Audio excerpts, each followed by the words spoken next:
Hey, hey, hey, Fit Mama. Jen Oliver here, your host of the Fit Mama podcast.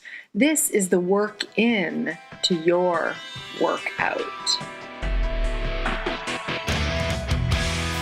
Hey, hey, hey, Fit Mama. Jen Oliver with you today to talk about one of my most favorite topics on the planet, and we are going to dive deep on it today. It's freedom. F. First of all, I like the letter F. I like the word F. I say F, the F word, all the things. And not because I'm vulgar and rude, but because I like an emphasis. And freedom is probably the most positive F word that I can think of. And just saying F freely. Like I swear now in front of my mother, who I never would have sworn in front of as a kid or even wanted her to know that I knew swear words. And now I'll say the F bomb hardcore, land it in front of her when I'm trying to make a point. And I don't just say it for the heck of it, because I do find it to be quite vulgar word, but I use it a lot depending on who I'm with, or not at all depending on who I'm with. Or yeah, pretty much that's how it goes. I'm like, whether I'm thinking it, maybe, but I don't always voice it. And that's really what I want to talk about today. That kind of is a good segue because freedom, what does freedom mean to you? I'm actually curious because for me, it's really, it's about, a lot of people think freedom is doing whatever you want, whenever you want. And it's almost like this kind of faux desire that people have. Because I say faux because we almost think we want it until we have it. And this is the thing about people, and I've really learned this, and I'm the same way. We are all, this is the human condition, is that we think we want something, and then we get said thing, and then it's not really what we hoped for. And I'm talking about freedom today in this sense because I truly do live a life of freedom. And I know this for myself. And this is a level of freedom for myself, not in comparison to anyone else, but for myself in comparison to my younger self. And I say that because I did not feel free in the way that I'm sort of going to talk about it today. I mean, I didn't feel free in a way of freedom of speech. I censored myself. And even though I've done podcasting and speaking and TV and radio and all the things for so long, I just in the last 5 years have realized this layers of censoring around our own freedom of speech, freedom of life, freedom, sexual freedom.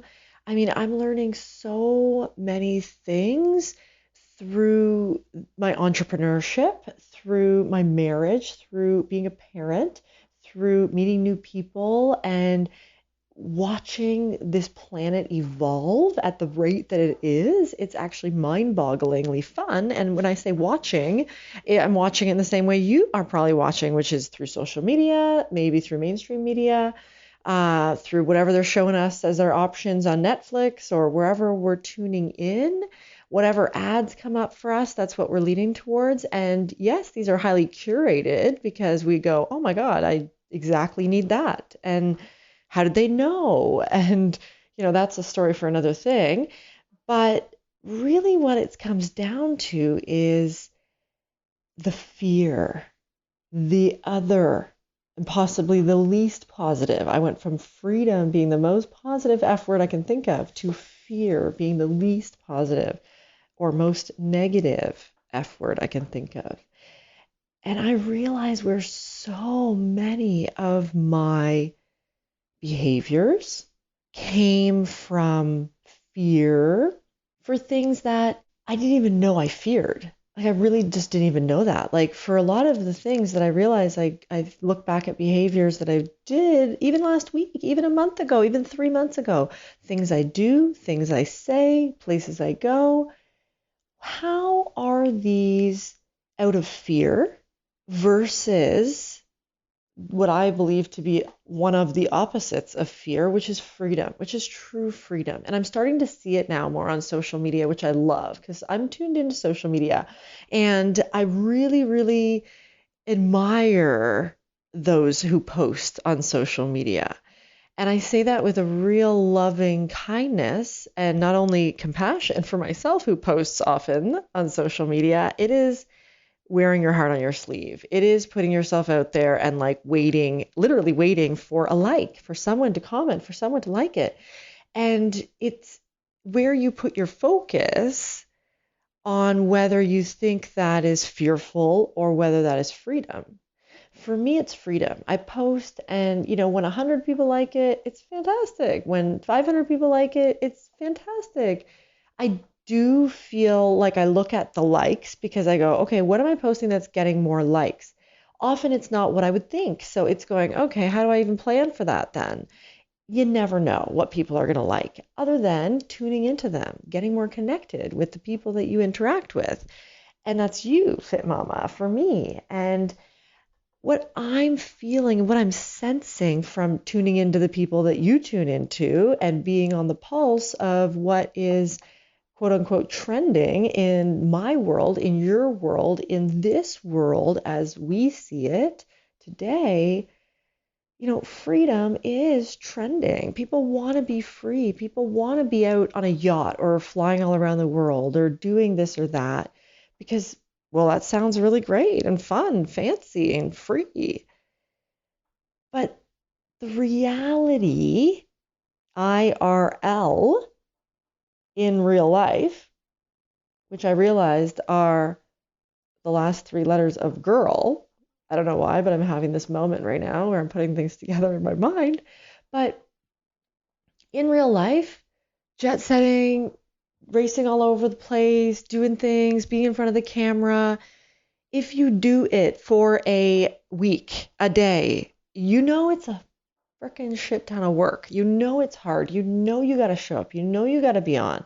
It's the way I look at teachers. I love teachers. I look at them going, you guys are freaks of nature in the fact that you could do this job.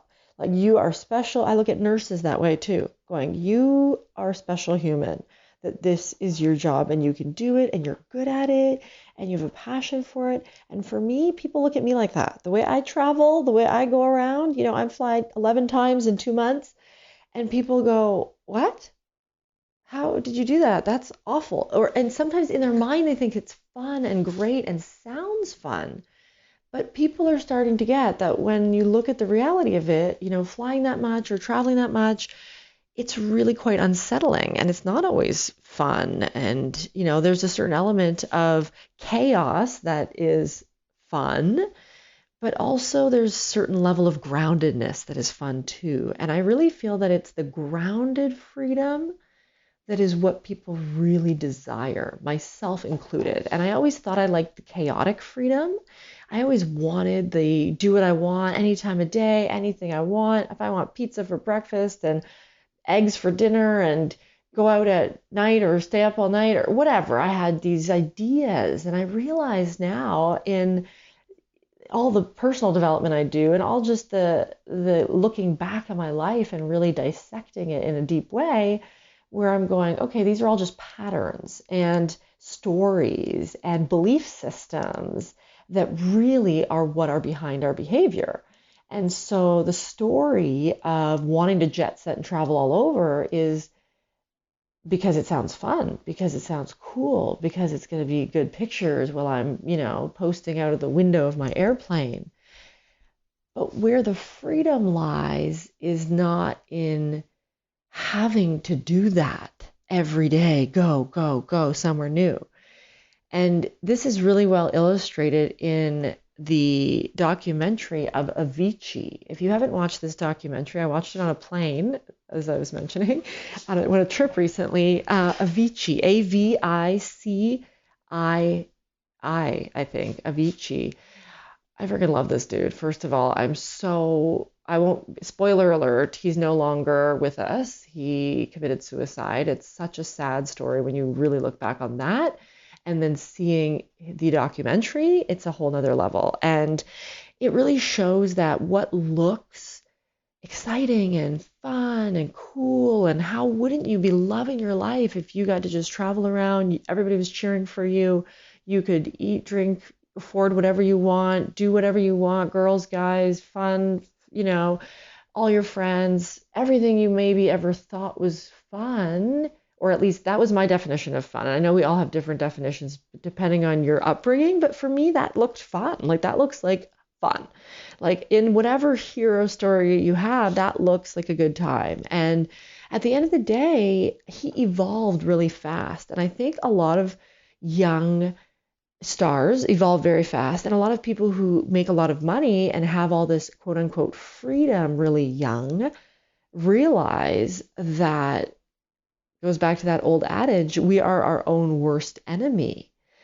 And we can be our own worst enemy if we place all our value in hedonistic pleasures of this world, being sex, drugs, rock and roll, or whatever is your fancy, because it feels fun in the moment. It's the easier way. It's the way that will give you the biggest serotonin and dopamine hit, as we know now through science and neuroscience.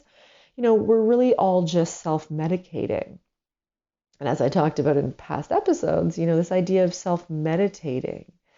And the self-meditation comes in really the self-control aspect and the self-regulation, which sounds so uber boring in some ways. And for me, this was it, right? This is what actually led me, I feel, on this path to researching self-regulation, because I thought, oh God, self-control, like that's just so blah. Like, is that really what it takes people to go to the gym and take care of themselves and do fitness? And, because for me, fitness always came, that was fun, that was exciting.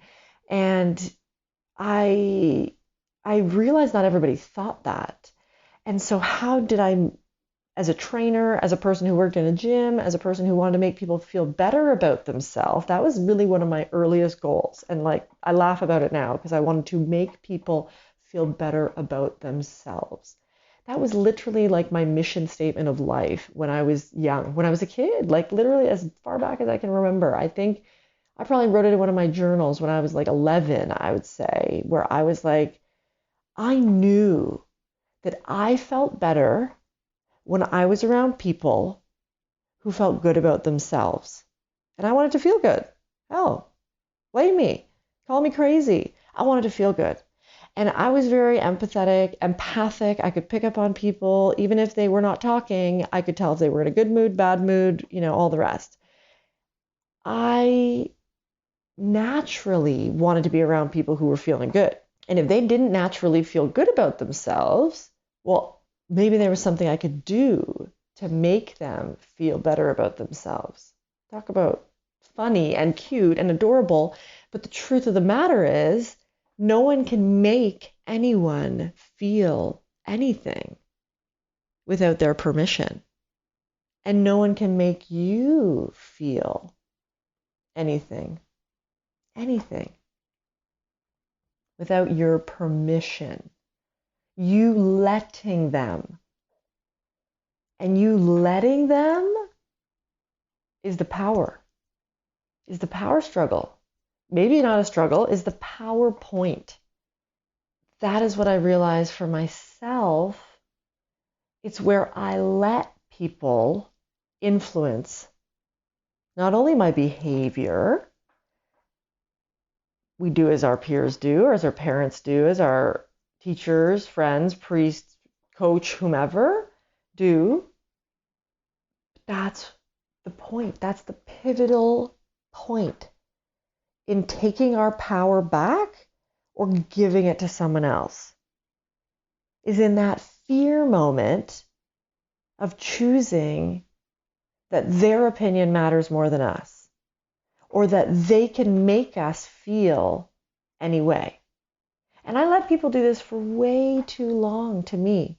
I would feel every situation. If someone would be making fun of me behind my back or to my face, I would feel shitty about myself, of course, right? That's like the crux of bullying. People can make you feel horrible, right? That's abuse. That's parents. I mean, unknowingly or knowingly making their kids feel bad about themselves, feel worthless, feel horrible, feel judged, all those things. And we say no one can make you feel any way without your permission, but we actually don't have that volition or choice or power of our own until we're older. I mean, I don't know. I gotta go research this point, this pivotal point where we get our power. I know it's after the age of 7, because in that first 7 years, we're very, very in the felt perception world. We're verbal, but we're not as verbal as, when our brains are more developed. We're physical, but we're not as physical as when our bodies are more developed. In that first 7 years, we're very touchy-feely. That's where we develop everything, everything. And so this sense of freedom, well, we really don't have it, at least until we're 7, 8 years old, depending on our situation. We have no freedom. Someone tells us to do something, we have to do it, right? We try, we throw a tantrum, we do our best, but ultimately we have no control. That person who's taking care of us controls what we eat, where we sleep, what we do. We don't buy things, right? We pee or poop or we need help. We are essentially helpless, but yet so many things are imprinted, particularly in our fears, during those first 7 years. So this is going to be actually a few part series. I'm realizing now as I look at the time of this recording, it's already been 17 minutes, 17.17, which are my lucky numbers. And that's telling me that this is exactly on point, that I'm needing to talk a little bit more about freedom to not only you, Fit Mama, because I know this is going to resonate with you, but only if not for myself, as I learn in my life and doing these podcasts and connecting with you, Fit Mamas from around the world. I can't even tell you the people that reach out to me. I can't even tell you the comments, the notes that I get, the reviews that I read. I can't even keep up, to be honest, when I'm thinking about, I need to go check if there's more comments on that. I checked my YouTube, How to Love Yourself to the Core, TEDx talk the other day, and it was up over 345,000 views. 345,000 views. That was just like a number that blew my mind. It blew my mind. And, there's so many poignant points that I make in that talk. And it's not, I'm all about all the great points I'm making here. But the point that I'm really trying to make here, that hopefully will be a good one for you, is that freedom isn't what your mind makes it up to be. Freedom is multi-layered. Freedom and true freedom and the thriving that comes from being in true freedom, in that state of freedom, is about the boundaries you set. It is about the no, the yes, the meaning, the words you say, the unequivocal nature, which means without a doubt, this is a yes, this is a no. And I feel like that can't come for us as Fit Mamas if we're stuck in our heads, if we're still in the game of stories and belief systems of how someone told us once we were fat and we believed them. And so every day we dealt with that. And I 100% know that imprinting is a real thing. And that is literally what I do working with clients. So if you have that issue, or if you want to talk about these issues or these topics with me personally, just book in on jenoliver.com. That's it. Just book in. And we can talk for 15 minutes about you, everything that you need to do or want to do that was going to free you, woman, is going to truly give you the freedom that you desire and deserve. Because it is within boundaries. And the boundaries aren't a diet. The boundaries aren't someone me telling you what your boundaries are. The clients I work with, and that's what I love, is that they are all women who are ready to give themselves permission to put up with no more bullshit, to not anymore take on other people's shit. Literally, that's the thing, because I did it for too long, you've done it for too long, is worrying about what other people think. And even this, I've gotten to the most epic point with my husband because, we just don't bullshit anymore. And I know those of you who are in long-term relationships or have that connection with another person who is an equal to you in, life in any way, that is the most freeing thing, when you can literally just be yourself and go, I fucking need this right now, and you better ass do it and not ever judge me for it. And it's not only commanding of them in a loving, respectful way, of course, that they do or be what you need in any certain moment, but that that you are there to be, do, and all of that for that person. Sans, that means no judgment, no changing, no flashing the divorce card because you've decided you don't believe in that anymore. There are serious issues around all of that in terms of your own relationship, knowing where your boundaries are, knowing what you have and haven't done in the past with that person. So that's individual, of course, but knowing you're in it for life, which this is your life, and every decision does matter. And when we realize so many decisions were made out of fear, I can't even go through them all. And the vulnerability hangover I would have telling you all the decisions I made that I actually do indeed regret. We say no regrets living, and yeah, I learned from all of them. Yeah, there were things that I'd learned from in multiple ways, but I do have regrets. The regret wasn't in the behavior, actually. The regret was in the moment where I gave up my power, where I said, what I think or feel in this moment doesn't matter. I'm going to go along with X, Y, or Z, parent, coach, teacher, friend, student, other, where I was persuaded. And I realized there were times in my life where I was easily persuaded. And the freedom I feel now is that I don't feel easily persuaded by anybody, anyone at all. No one, I feel, and that's a pretty bold statement, but no one has power over me, that I can't make the decisions or say what I mean to say in any given moment.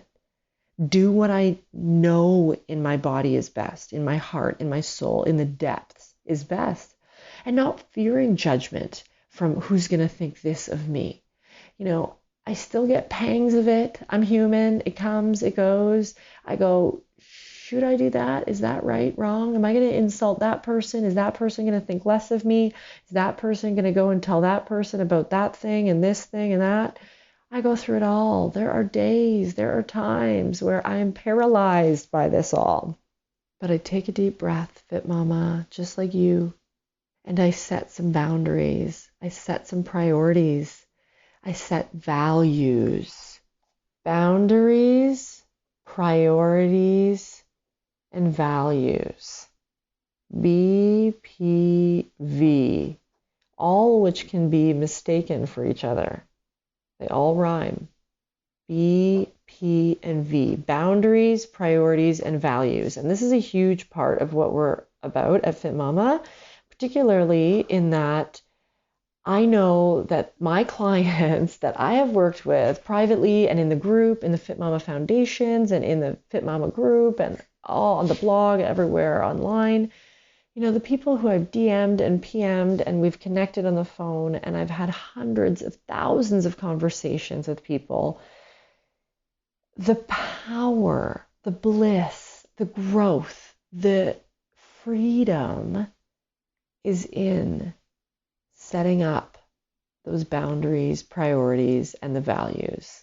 Looking at your values, looking at where you are or aren't aligned with those values. And that's me. I do checks and balances on my values very often. And this is because you live from your values. You don't live by what someone tells you today. We think we do. That's why if we read an article about why kale is really good for us, we'll start eating kale every day and forget about cookies. No, it doesn't work that way. It's that we live by our values. And often our values are instilled in us in that very young age by people who, well-meaning, put them into us, and then we took them on as gospel, which is how we are taught to live our life, right? It's a very much a part of our domestication process. And I like the word domestication because, domestication is one of those interesting topics. And someone who talks a lot about it is a man named Don Miguel Ruiz. And you may have heard of him from his books. The Four Agreements is a very popular one. And he talks about the Toltec tradition. And there's a group of people who are Toltecs, Toltec. And it's a really curious topic I'm delving into the more I evolve and read and learn and all the things, because I'm always learning about things like this. And domestication is a topic that I'm really interested in as they speak about it. So I'll talk about that in another podcast or in a different episode of this one. But truly, domestication is not freedom as we think of it. We think of domesticating an animal. Well, that animal is not any longer free. That animal is out maybe in your backyard while you watch it in the fence, but that is it. Or they're inside, right? They're sleeping on a cushy bed. They're eating what you feed them.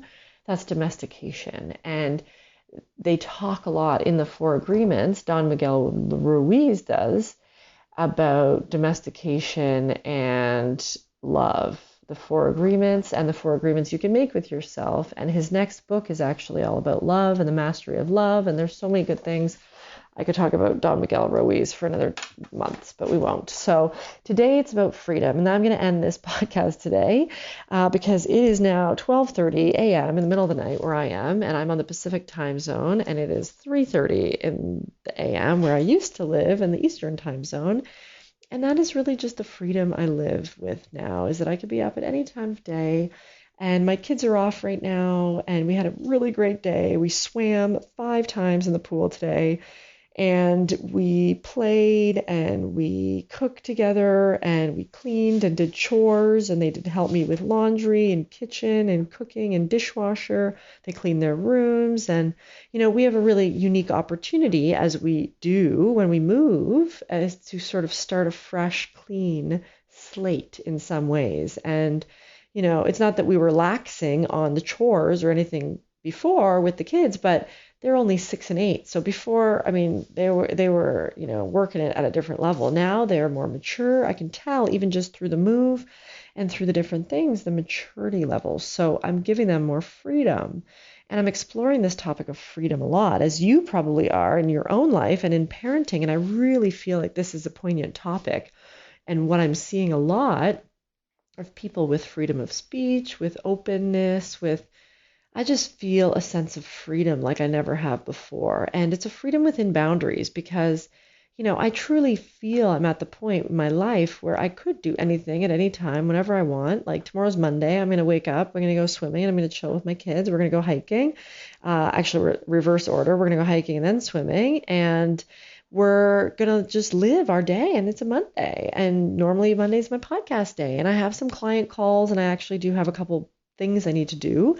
So I'll be doing those, and they work, while I work, they play, and they play together, thankfully, very well, my daughters, and they'll be doing stuff and I'll be doing stuff. And it's a certain freedom that I've allowed myself, but I also have the freedom to sleep in. Well, not so much with kids, but go nap, lay in bed, eat bonbons, do whatever, not go hiking, not swim, not engage with my kids. I could do all those not as well. And it's about priorities and boundaries and values. And that's really the bottom line, is everything's held up by this V that you hold, the V card. It's the values. And in your case, it's possibly, if you're a woman, your vagina, and you have such a power. And I won't begin to dive into that because I wanted to end this. So we'll leave it at that until next episode of the Freedom podcast on the Fit Mama podcast.